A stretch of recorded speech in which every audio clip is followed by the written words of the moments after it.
3, 2, 1, 0. All engine running. Whether you've been married 1 or 20 plus years, at some point, you realized you were married into crazy.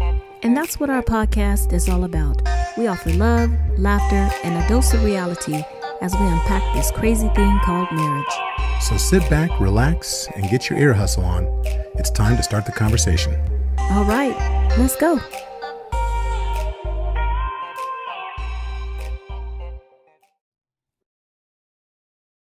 Welcome to episode 181 of the Married into Crazy podcast with Snooks and Lovey. I'm Lovey. Hi, I'm Snooks.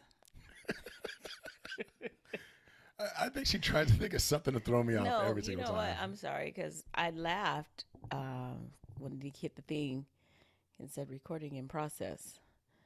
Why? Because last week. Oh. Yeah. See, you know what? I heard the lady and it made me think about last week and I smiled. Husbands. I'm not throwing shade, babe. I'm just Why saying. do our wives always bring up stuff from the past? Wow. Why always bringing up old stuff? Right. Why always bringing up old stuff? That's you, though. That was last episode. Wow. And for those of you that if you missed last episode, please go back and listen to it. I was off my game when we were recording, and what I ended up doing was sucking the whole energy out the room, all of it.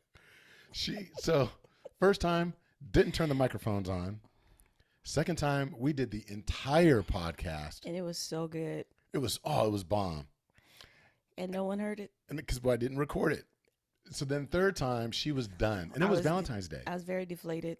It was Valentine's Day. And she was like, really, bro? You just going to sit here and make me spend, 2 hours on my Valentine's Day talking in this microphone that you may or may not have actually turned on? But it is so funny, too, because when it's organic, it just happens. And so then I'm trying to. It's like our sex life. It just happens. And we just. I was like, it's organic. What? Organic sex. OS. Because I'm the OG when it comes to the OS. No. Good Lord. Hey, you know what? We want to thank each and every one of you for actually joining us on this wonderful day. We seem to do these on holidays because it is President's Day. And we are taping in the morning because we are heading out to Las Vegas. For some R&R. Yeah, Viva Las Vegas. Let's praise Vegas? God for some vacation time. Right. It's like, do people go to Vegas to relax? We are.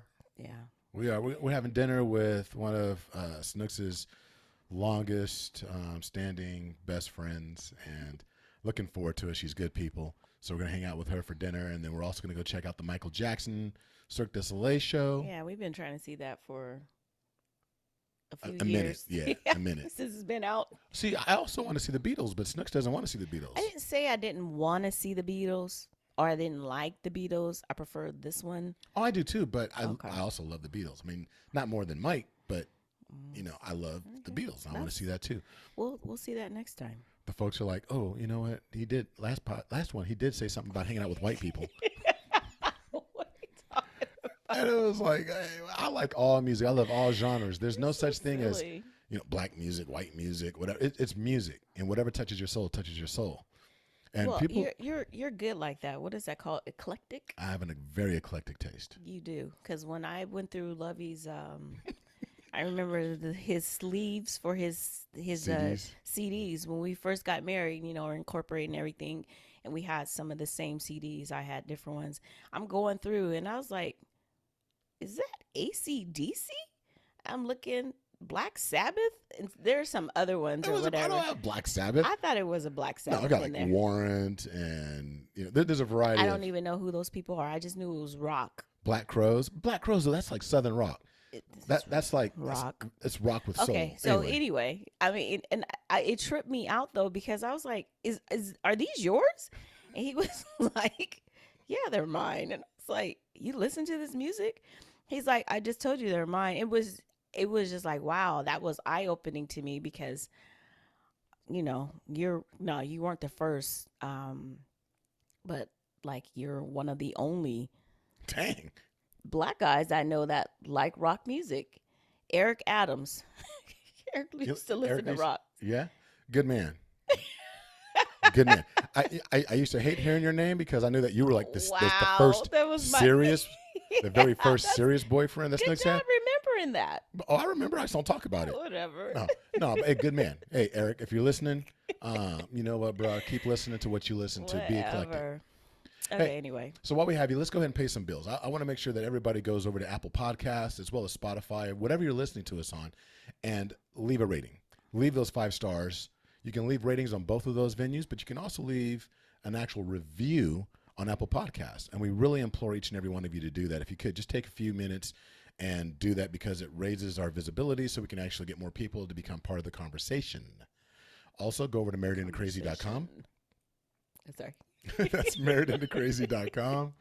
And, if you're wondering, maybe I want to have a conversation with this really incredible couple that's on this microphone. You can do that by scheduling a discovery call. It's fun. We love. It seems like every single week we're doing more and more discovery calls, and we're talking with people. Some people we choose to work with. Some people we choose not to work with. People choose not to work with us. It just depends on the flavor of the conversation and the vibe and what your intentions are and your goals. But we are here for you. We look forward to doing that as well. So go to the marriedandcrazy.com website.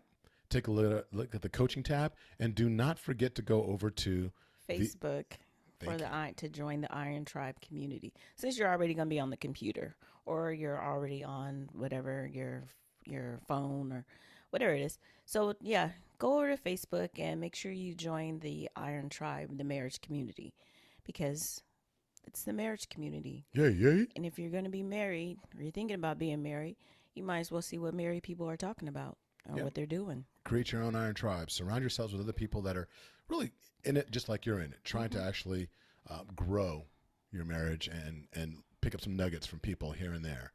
And it varies. We're encouraging everyone to get more active in that community as well, just so we can help each other out.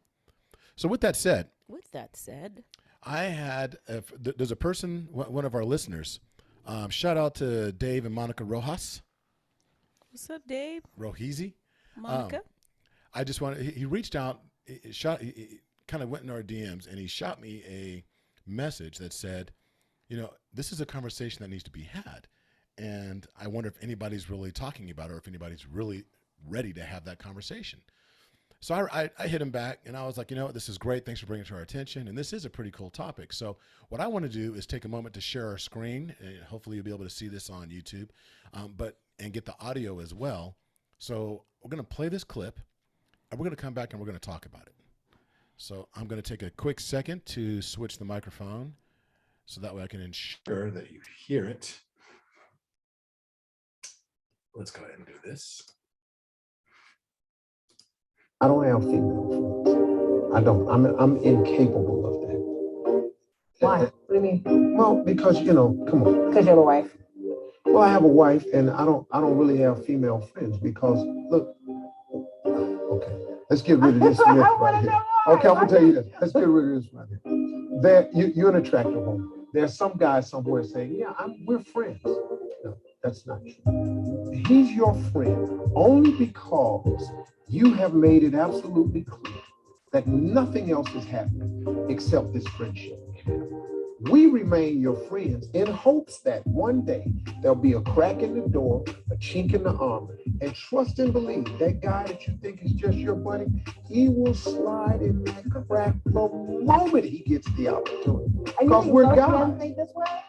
99.9% of us think that way. I don't have.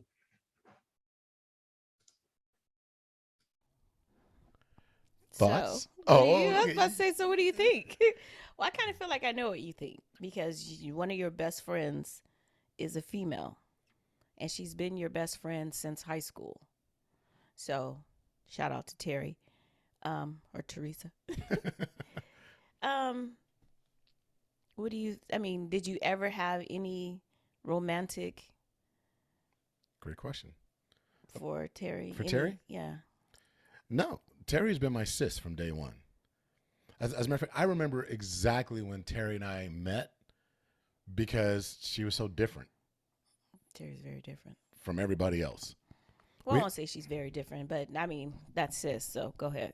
No, that's it. It was one of the things. I remember specifically the moment we were on a bus our freshman year, and we were going to. I went to a Catholic high school, and we were going on a ski trip. First time I'd ever been in the snow in my life. First time I'd ever even thought about putting on skis. And I honestly went thinking, I'm going to do this because there were a bunch of girls from the all-girls school. I went to all-male high school. There were a bunch of girls from the all-girls school that were going. It was a co-ed trip between us and these other two schools. And I thought, okay, great way to meet some girls. Okay, I think I was the only black guy I know you were. in the crew. There might have been one other.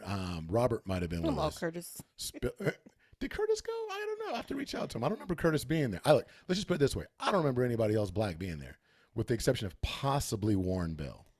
Oh, I forgot about Warren. Warren might have been there, and I just don't remember Warren there because that wasn't our cliques. Anyway, she's telling me to speed it up. No, but I remember because she and this other girl were wearing these hats that were like train conductor hats. And I was like, that is so weird. Who would wear that? But I don't know if it was a dare or whatever, but they did that. But Terry was this person that she didn't give her, never knew her before this. She didn't care who you were, where you're from. But she was this girl that was mixed in with all these ethnicities. She looked white, but then she was saying certain things. I was like, okay, she's different. Didn't know at the time that she's half white, half Mexican. And I mean, she rolled deep with, some hardcore Latinos, but looked white, but was going to this school that was known for having a bunch of privileged children there. And we we hit it off, but that's not when we became friends, but she stood out in my mind. Then later on down the road, we ended up becoming friends. Like the next year we became really tight, but we just been road dogs. Mm-hmm. And it's funny, Terry's been a mainstay in my life because every girl that I ever dated had to pass the Terry test. And the Terry test was, if Terry don't like you, then, you didn't last very long. And then let's be honest. Terry was like my dude because she knew what I was about, which was if he wasn't putting out, I wasn't really messing with you or dating with you for the most part. There were some girls that were cool that we dated, but for the most part. You heard it right there, ladies and gentlemen. He was a hoe. I was a hoe. I was a hoe. Okay, UTFO. No, but that was Houdini. My bad. But it was one of those things where, but Terry, she never judged me.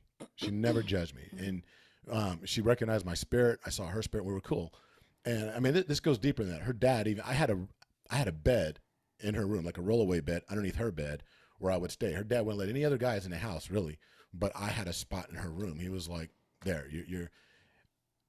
So throughout the years, Terry would be straight up. She's like, yeah, okay, that chick you're talking to, she ain't gonna last. And then when she met you, there's only one girl, well, actually two girls, my entire life, that Terry was cool with. There was a girl I dated my senior year in high school. She was quasi cool with her because she was like, she knew I really liked her. So she tolerated her, but she wasn't super bad for me either. And then there was you. The moment Terry met you, she was like, she is the one. And it's funny because you guys roll deep. You and Terry are super tight as well. And it's like, you guys are sisters. And now I have another friend, Neen, and we're tight. We're close. And it's one of those things where there's never been any romantic thoughts about Janine or about Terry. That's it. Now, there were other girls that were friends that I wanted to get close to because, just like Steve said, I had intentions. Okay, so do you think because one of the things that he pointed out was the lady, excuse me, whoever she was that was doing the interview, how because she was attractive, that if you're attractive, not saying Janine and Terry are not attractive, but they're very pretty girls, or women. I was like, they're not girls, but excuse me, if you're attractive, that seems to be is that the catalyst to make a male, say, oh yeah, you're my friend, but if anything ever happens, then, like you said, a chink in the armor or a break, a crack or whatever, then you're going to slide in. Every man's different. I can't speak for all men. I can't speak for the entire species, but I will say this, that growing up, I had friends with benefits. There were some people that I was cool with. What are you doing? Oh, I'm not doing anything. Oh, what are you doing? I'm not doing anything. Oh, all right. You want to get down? You want to have sex? And pass the time? And we were like that. And we maintained like we were cool. It's funny. I can say for me, our youngest daughter came up with the greatest philosophy when it came to friends ever. You don't want me to go there yet? Yeah, I'm like, you're not answering my question to me. Okay. So is it based on looks? For some people it could be. I can't plan on that. Well, okay, so you kind of did answer it. I just wanted to hear you say something. When you said about uh, you can't speak for every man. No. So I feel like, that's Steve's opinion or Oh, by the whatever. way, if you didn't know who that clip was, that was Steve Harvey Yeah. being interviewed. But I feel like he's 99.9. I don't agree with that specifically because I mean I have male friends and um I've never, well, because I'm a female, I guess. I don't think that my friends have ever like had a like, oh, I'm You trying don't to get think with. that if you would have been like, you're kind of cute, and I see you differently now, that dude wouldn't have just jumped in at the opportunity? No, no, just because you're kind of cute doesn't mean that I'm attracted to you. I mean, someone is nice looking, but unless that's just the end all, as long as you're cute, you know, that's it. Were you attracted to you want to get with every single cute girl that you saw or a cute female or whatever? Because you can't make me believe that you've never seen someone that's attractive, but and you were like wanting to get with them. And it's not even about attractiveness, though. I remember a point when I was in the military, when I was over in England, I was, 18, 19 years old, stationed over in another country. Look, if you had a heartbeat, Yeah, but and that was you going into it or whatever. You weren't you're basically saying if you had a heartbeat, it's you just wanted to get down, whatever. But was there ever a false pretense? Because I kind of feel like he's, and I could be reading it wrong. I kind of feel like he's like saying like there's always an ulterior motive for a guy being a friend with a girl. I feel like that's what he was saying as well. That I mean that's just kind of that's just my take on it, and I just don't feel like that is the case. That there's an ulterior motive for every male who has a female friend, especially if they're attractive. Um, I I just never believe that. And again, we can't do like this broad, sweeping conversation saying like, "Oh, all men." That's But like saying all men are dogs. right, but has it happened? Yeah, I won't say like a friend, somebody I was friends with, and I was only being their friend, just because I was just waiting in the wings, just waiting to pounce. Or even if it's not, so you're just waiting to pounce. If you have a friend, and what if and that friend was like, hey, at some point I started developing friends feelings for you. That doesn't mean that you're going to reciprocate that feeling. Very true. You know what I'm saying? That's kind of how I feel. So I feel like women and men can be friends. Shoot, Ashanti's best friend, one of her best friends, is a guy, and it's so funny because she always said, "I want a guy best friend," and I was like, "Well, why?" Not like that's a bad thing because I had guy best friends. We're not best friends, but very close friends that were guys. And she's like, I don't know, just to tell me to keep it real with me, tell me the real, like to get the scoop on the other guys, kind of like that, if I'm tripping. Some insider information. Yeah, kind of like that, and I was like, I get that because I had that, but I never ever, maybe because Steve was like, well, because you made it plain that there was never going to be any, you know any crossing of the lines, the barriers, whatever. But I feel like But it's men and women can be friends. But I think that's funny though because so I have four best friends. So I've got so I mentioned Terry, Neen, Roger, Steve, Mm-hmm. and then and Salgado's included in that. I mean, we go back further than anybody else, but at no point did Janine or Terry say, "Okay, Ern, look, let me sit you down. Let me explain this. What you see right here, you ain't getting none of this. Mm-hmm. This. We are just friends, and that's it." That conversation never took place Mm-hmm. because it was never. It was just one of those things that we're road dogs. That it was just there. We clicked. We were crew. That's all it was ever, and nobody had to say anything like that. Mm-hmm. Yeah, I think a certain chemistry has to be emitted for there to be a crossing of lines or barriers or whatever. You know, is and you're not always going to get that chemistry with every single attractive person. Or, you know, I've been out with some very nice looking men and I'm like, we do not mix. There's no chemistry. Right. And it is not based on, it can't just be based on the way someone looks. But see, women or are about something that like that. chemistry. So again, I don't want to But talk in broad. But I still feel like even for a guy, there has to be some kind of chemistry. Let me teach you male biology. So male biology dictates that up to a certain age, we are nothing more than the testosterone hormone. Now, there's an exception to every rule. There's men out there that are, you know, in much more control. Their frontal lobe is much more developed than their peers, and they can control their urges. Generally, most men, and I'm going to say this, and correct me if I'm wrong. Look, this is the time and opportunity for each and every one of you out there to hit us in the DMs. Let us know what's going on. Go on at Married Into Crazy on IG. Hit us up on Facebook. Email us at coaching@marriedintocrazy.com and let us know if I'm wrong. Most men would be like, oh, you know what? You know, we're cool, whatever. You know, you're walking by. You say, again, this is going back to you saying there needs to be chemistry.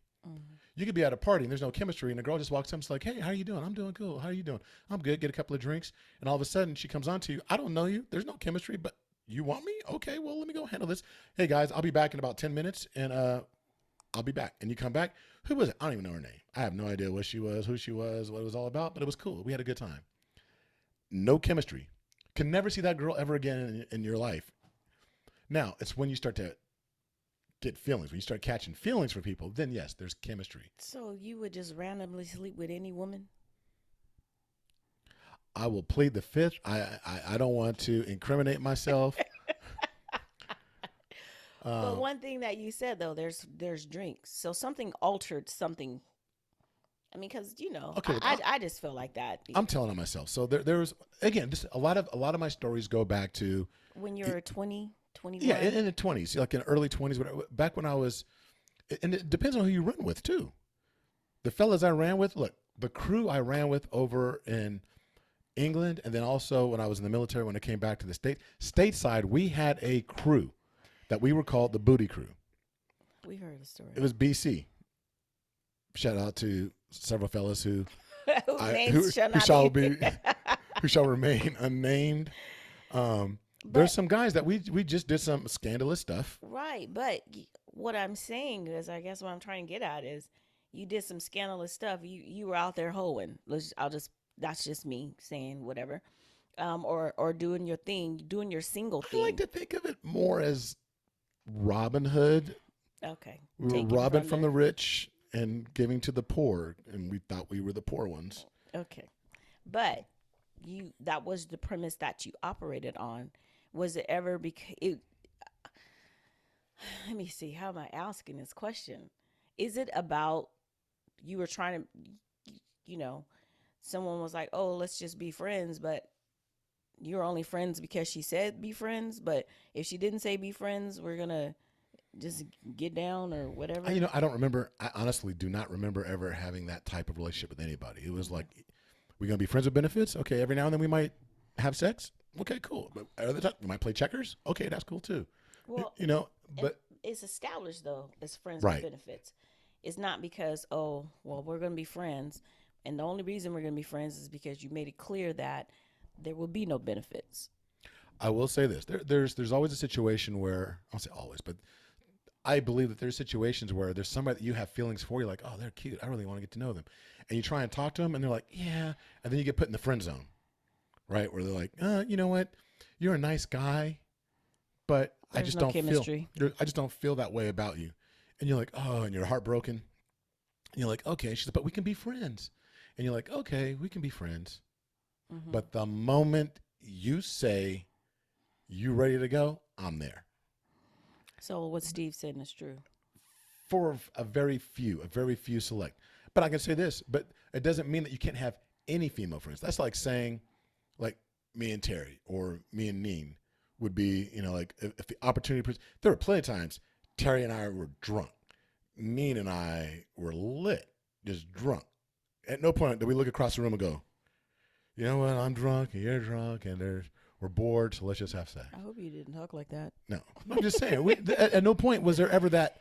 It was, okay, you're drunk. Okay, let me get you a blanket so you can go to sleep. And let me take care of you. You maintain friendship. Yeah, at all times. There was a point. I don't even know if Terry remembers this. There was a point when we were in high school. There was a spot that she used to live in where they had like a swimming pool in the back. It was like this bomb house that we used to all love going over to. It was like the hangout spot. And there was a time where we were up in Terry's room, and some of the friends would come over. Actually, I think her little brother and little sister were all going to go swimming or whatever. And we're just having it in the middle of a conversation. I don't know what we were talking. We were just engaged. And Terry just took off her shirt to put on her bikini top. And I was like, what the fuck are you doing? Ooh, I just cussed. I hope this doesn't get. Hopefully that didn't pick up on the mic. But I was like, what are you doing? I turned around real quick. I turned my back to her. And she was like, wait, what? Oh, I wasn't even thinking about you. I was like, but that's how she thought of me. Like I was just one of the girls, like one of her girlfriends. And I was like, what are you doing? And I was like, that was my sis. She is my sis. I don't even know if she remembers that. But I remember thinking, okay, she's lost her mind. And, but I gave her the respect of turning my back, when it was all happened. But she never skipped a beat. She was still talking about whatever we were talking about. Now, if that would have been anybody else, I would have been like, okay, hey, what's going on? Why are you changing from me? What's up? And that wasn't it. Neen could have did the exact same thing, and I would have probably cussed her out too. Like, what the hell are you doing? It was just, I don't know, that was just the way it was. But do I think it's that way for everybody? No. Have you ever had a problem with me having, two of my best friends being female? No, not at all. See, and I can't say that on my side. I have no problem with you having male friends. Like, it's funny. Like he's not. I'm almost say he's like your best friend or anything like that. But like John, you and John maintain contact, and you guys chop it up. Whatever. There's not an inkling of what's that word? Jealousy. Mm-hmm. I want you to have friends, and I think that's because there's this immense amount of trust between the two of us. Well, then too, but you kind of said something a little bit that made me think maybe this is where he was going, because you said who friend zoned you. So if I meet someone, or we're talking blah blah blah, and there's an attraction at the onset, but then I friend zone them, then I think that might be the difference between as soon as there's a chink, a crack, or a break or whatever, maybe that person that I friend zoned would try to slide in and be like, hey, what's up, blah, blah, blah. But the initial contact, the initial conversation or whatever was not, hey, let's just be friends. They had something else in mind, and I was the one who friend zoned them. So maybe coming from that perspective, because your intentions weren't to be my friend. Your intentions were to be more. Mm-hmm. But once I friend zoned you, you just dealt with it. So tolerated it. I'll tolerate the friendship because I can't have more. Because I do like you. You are a cool person, blah, blah, blah. I wish that there could have been. So now I'm going to fall back, be your friend, not necessarily waiting for something to happen. But if by chance something does happen, then I'll slide in there. Maybe I'll give him, I won't say I'll give him that. Well, I am saying that. I'll take it from that perspective about the 99.9% of men, that got friend zoned. That got friend zoned from the jump. But their intention up front was to be more. So that's how I look at it, but I'm not a guy. Okay. No, I accept that. I think that's a very good analogy. Or excuse me, this cough will not leave me, I swear. I know. I think that's good. And you know what? And in that respect, I'll accept what Steve said. I can see that 100%. If you got friend zoned and then there's an opportunity down the road because you do have those feelings that may not have gone to the wayside, mm-hmm. and you're there by default, not because it was by choice. Right. Exactly. But how do you, so now when we're talking from a marriage standpoint, us being married and you not having a problem. Now, I will say this, that I belong to a variety of different groups. There's men's groups.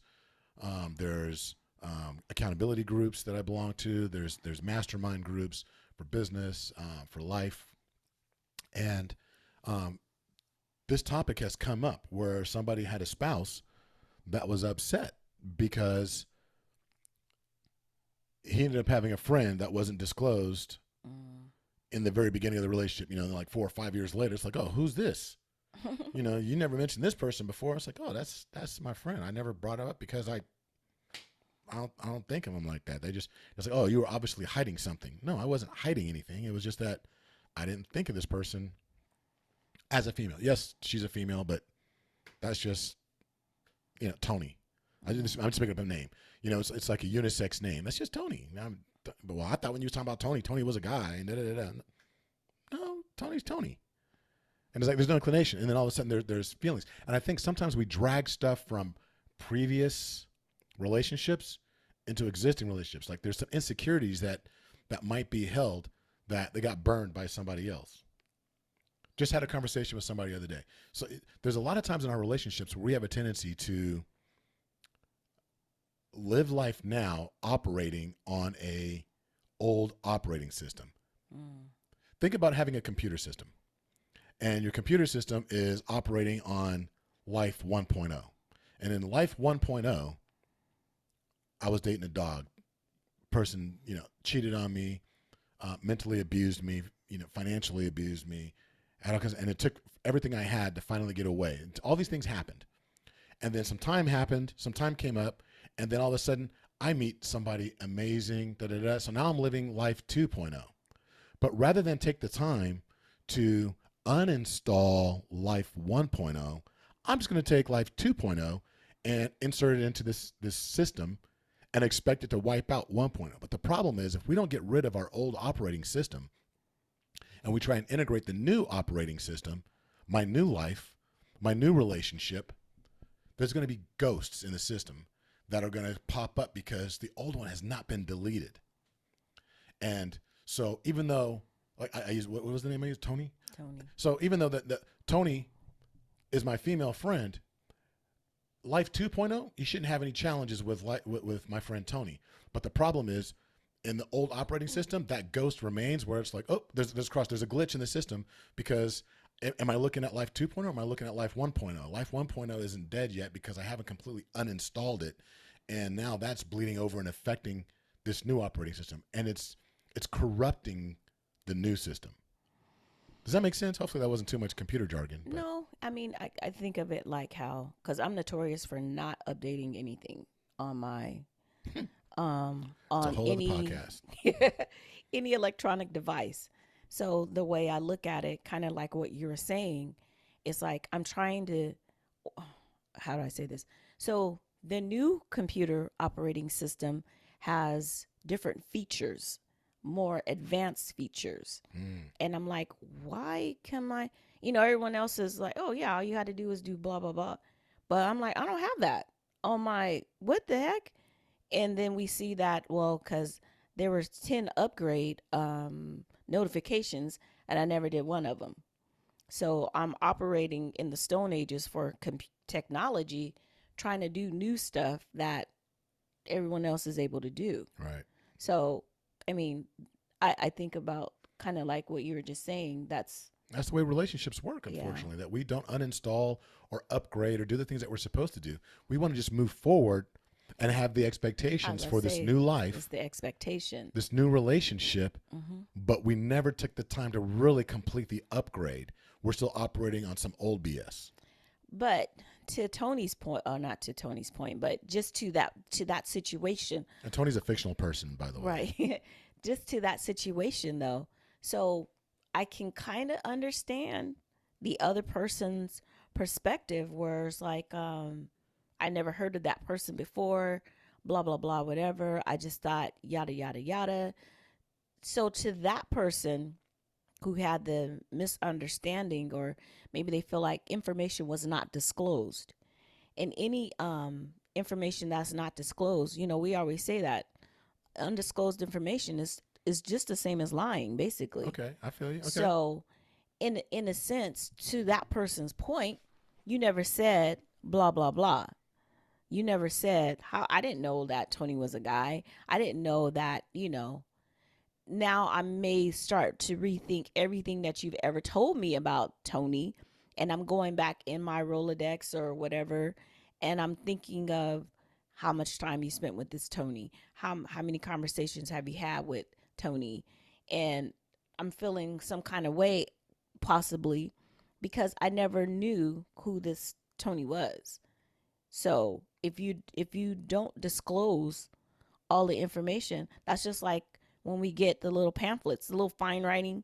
We find Oh, we're fine like, wait, print? I didn't know about that. It's like, no, it was right here. Did you not read the fine print? It was in the contract. Yeah, it's very small, but that's your problem. I'm gonna say your problem. That's your job to read everything, just like it's the other person's. I feel like, to disclose whatever.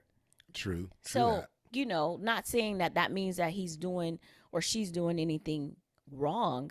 It's just that when you feel like you've been blindsided by information that you didn't know before, I could understand that it might be, I feel like you're trying to hide something. Any new person that I meet, I'll tell Lovey about. I don't meet a whole lot of people, but any new person that I meet, I tell Lovey about. And I feel the same way. He may be, Lovey knows a ton of people. He'd be like, oh yeah, this person, blah blah blah. I yada yada yada da da da da. She don't be listening. Yes, I do. For the most part, I do. But there are people like, I told you about this person. I'm like, no, I don't think you did. He's like, yes, I did. And he'll say, because that's the one who. I'm like, oh, okay. I was probably half listening, but it kind of goes back to your point too, a little bit about being. I'm secure. I'm not. I don't feel insecure about anyone. We share everything. I've never felt a need to be like, oh, you've Right. never been suspect. But then again, there are relationships where the person is like, I never suspected anything. And this was what was going on. So let's go there for a second. Somebody out there right now is like, well, how do I get secure? How do I feel more secure in this relationship? And out of the mouths of babes comes the truth. And I'm not going to give you steps. Like, I can't tell you specifically. I will say this. The number one way for you to actually get more secure in your existing relationship, knowing that you had a crisis relationship or a trauma-laden relationship in the past, is to take the time to address that prior relationship. Mm-hmm. Look, I ain't lying. You need counseling. You need a therapist. You need coaching. You need somebody that's going to help you actually go back, identify what was it, not so much about that person, but what was it about you that allowed that other person to do the things that they did. And sometimes it's going to go all the way back to your childhood. It's going to go back to things that you saw in your parents, things you saw in your aunties, things that happened between you and your siblings. There's things that need to be addressed and dealt with for you to truly have that healthy relationship with your existing spouse or your fiance. And I'm just going to be real with anybody. In order to have a healthy relationship with your children, you need to be able to go back and address some things from the past. And sometimes it takes a third party to actually do that. And I'm not saying it has to be us. I mean, if you want to talk with us, fantastic. Go to marriedandcrazy.com and schedule that discovery call that we were talking about. Or get into a network. Check your EAP at work. Go and find a therapist. Listen, you may not know this. EAP is something that everybody has. I won't say everybody. Most people have at their, I would say a lot of people have at their jobs, but we don't utilize it. You can get up to 6 free therapy sessions with a counselor or a therapist through your job. It's confidential. Pick up the phone, ask them, how does this work? And then we'll give you a list of people in your area that you can actually talk to. And the first 6 sessions are free. It's valuable. We believe in mental health that much. We ain't saying you got to come to us, but you need to go to somebody because we're down for your relationship. We're down for your marriage, and we want you to be healthy. Now, with that said, in order for you to actually move forward and gain that security, you got to deal with the past. But after dealing with the past, one way that Snooks and I ensure that we have that security in each other, that trust, is that we make sure that we are each other's best friends. Now, I talked about I have 4 best friends. Number 1 on my best friend list, there's really 5. Number 1 is Snooks. Well, no, actually, number 1 is God. God is my best friend because God is my ride or die. God is the one that makes sure that all the life situations, I've been stabbed twice. I got cut with a razor blade when I was younger. I got stabbed, of course, as you guys know, through my heart. I've been in an accident, totaled my car in a major interstate. Car stops, pointing in the wrong direction, in the fast lane, at 3 a.m. in the morning. And, people drove around me, and I was able to get the car started and drive. God has always been my number 1 best friend.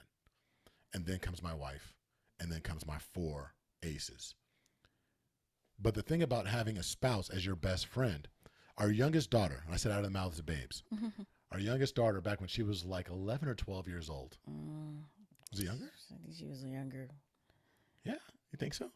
Maybe 9 or 10? She could have been about 10, I think. Okay, so let's say she was about 10 years old. There was one day she was going to do something with her friends, and we were like, oh, you're going to do something with these people?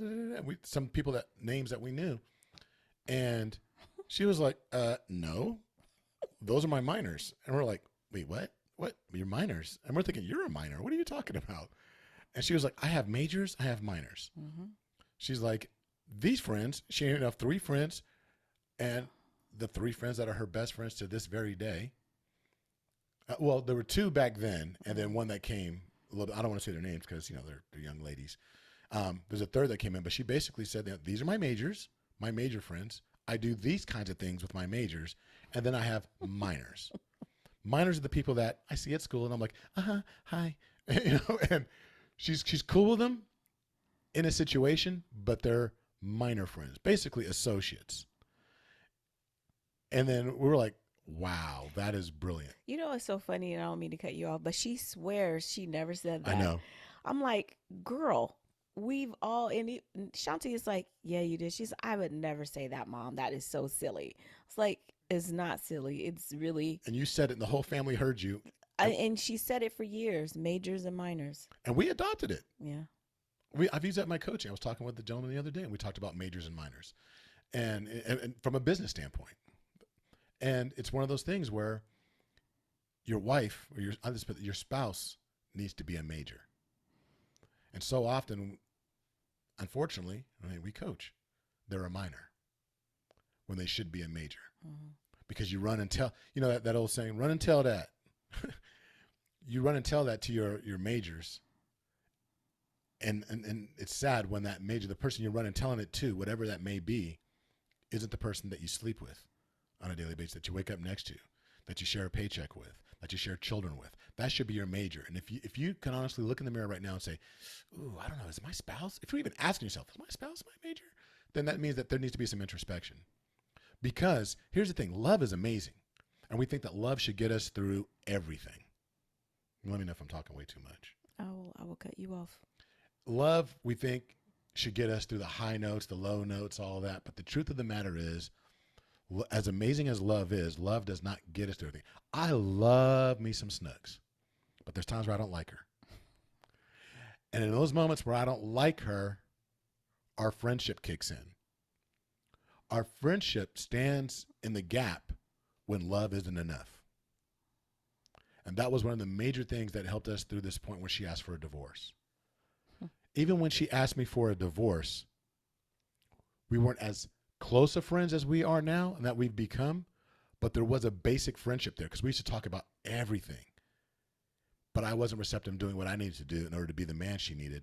And I truly believe that it was based on these remnants. As shaky as that foundation might have been, I truly believe that it was the friendship that we had established that helped us get through those moments. So just kind of trying to piggyback on what you're saying, because let's be honest. A lot of us, we grant our friends more grace than we grant our spouses, our partners. Say that. We expect that our partners are not supposed to do anything wrong. It's like they become our partners and they're no longer human. So we don't give them grace. We just you should already blah blah blah. But if your girl or your boy did, be like, what was you thinking? Why would you? And you're mad for maybe a minute or so, but then you released it, and all right, yeah, we're back cool again, but you don't do the same thing with your spouse. So So true. And but that's step number one. If you guys look, I need some actionable steps to make sure that I can be more secure in my relationship. Number one step, I'm gonna tell you step 1A, 1B, 1C. Step 1A, start working towards making sure that your spouse is your major and that they are your best friend in everything. Step 1B, repeat step 1A. Step 1C, repeat steps 1B and 1A. but so in another actionable is if you feel like your spouse is not your major, then let's get down to it. Let's really talk about it. Sometimes having those difficult conversations, they're just put aside because I don't want to deal with that. I don't want to, have this conversation because all we're gonna do, it's like not having those conversations does not make it go away. That just makes it stay there, and you stay in this rut, and it's like that hamster on the wheel. You're just doing the same thing over and over, and you're wondering why you're not improving or it's not going, anywhere. Relationships, we always say relationships take work, but your relationship is only as good as the passion that you have for it. Oh, that's good. That's good. You like That's that? good. I like Okay. that. Hey. Okay. Anyway, but so and if I have great passion for something, I'm gonna put the energy into it. You know what I mean? Like I love to read. Everyone in the house knows that. If I have my Kindle or my iPad or whatever, I'm on my Kindle app and I'm reading. And if I'm reading and you come and you start talking to me, 9 out of 10, if it's frivolous, I'm probably not going to look up. You get shut down. And then when you keep talking, if you can see my face on Facebook, I'm sorry. Where are we? YouTube. You're like, you can see how I'm like. Oh, let me give you a demonstration. Side eye. Look, hey, for those of you that can actually see us right now, Snooks is like this. She'll be like, and then when she finally puts it down, she'll be like, okay, that's an over dramatization. no, it's not. Let the court see Exhibit A. Rewind the video. Compare to real life. That is her. That's not me. Okay, sometimes. Probably by the 5th interruption. And Lovey, I think, does it on purpose. But anyway. But like I was saying, have the conversation. Sit down and figure out what is it. Why do we not connect? Like, why are you not my major? Why are you not, and don't say it in the sense like, why are you? Because that's like pointing a finger. Why are you not? So I said it the wrong way. Why aren't we majors? Let's figure that part out. What is it about us that, that where's the disconnect at to where we aren't able to be majors? Right. And have that conversation and get it out in the open instead of, kicking the can down the road, like Lovey was saying, It's not always going to be a fun conversation. But it's a necessary one. A necessary and needed one. And in those moments, go back to one of our previous podcasts. It's called Think, T-H-I-N-K. When you're having this conversation, make sure you use the principles that we talked about. I don't remember what episode it was, but remember, go back and look through Think through our archives. It's about 1 or 2 years ago. And last year or and whatever. Use those principles when you're having this conversation, because it might be a lot of things, I won't say stacked against you, but it's a lot of things you have to deal with. You have to have a conversation about. It could be cultural differences, the way you were raised, the expectations that were set before you, that were modeled for you. It could actually end up being a thing of faith. Yeah, you can have one person that was growing up in one specific faith, and the way they dealt with things in their particular church is different from the way that you deal with things. And I'm not just talking about Christian to Christian. It might be, somebody grew up Muslims, other person grew up Christian. Somebody might have been Jewish with somebody that grew up like Catholic or what. There's a variety of different things. So it could be culture. It could be faith. It could be just trauma. It could be things crises that you've experienced throughout your life that you were exposed to. But those things need to be unraveled to figure out how do we get to to the place that we want to be. Mm-hmm. You can't arrive at the destination, which is just, you can't even get to the starting point of a harmonious journey if you don't deal with the things, the bumpy road that got you to where you are right now. And what got you to where you are right now isn't necessarily going to get you to where you want to be. And you have to be willing to deal with that. How do we navigate this thing better? Mm-hmm. And you can't do that unless you really take a look at the map that got you there and say, okay, well, we need to avoid these hazards. So in even in looking at that, sometimes it's not just your hazards that you're looking at, it's the surroundings that there are people who feed into your relationship, and we don't even realize that they're feeding into our relationship. And it's like, what are they saying to you? Why are, I know someone who has a person that's very close to them, and that person is always feeding negativity into their relationship. It's like they don't even have their own relationship, but they're feeding you negativity, and you're listening to it. Hey. Everyone who's, this person may be reputable in some things, but in relationship, they are not. So you need to be very mindful of what you're letting affect your relationship. Right. And the number one seat on your council should be that person that is your spouse. That number one seat at the table where you're seeking counsel should be your spouse. And if they aren't, then it's time to start putting in the work to make sure they are. Mm-hmm. Some of the stuff that we talked about, those are topics for other podcasts as well, other conversations. So do this. Think about who's your majors, who's your minors, and we'd be very curious to hear responses from you. Reach out to us at coaching@marriedintocrazy.com, or you can go to just the website, marriedintocrazy.com. There's a thing on there called SpeakPipe where you can actually record a message to us.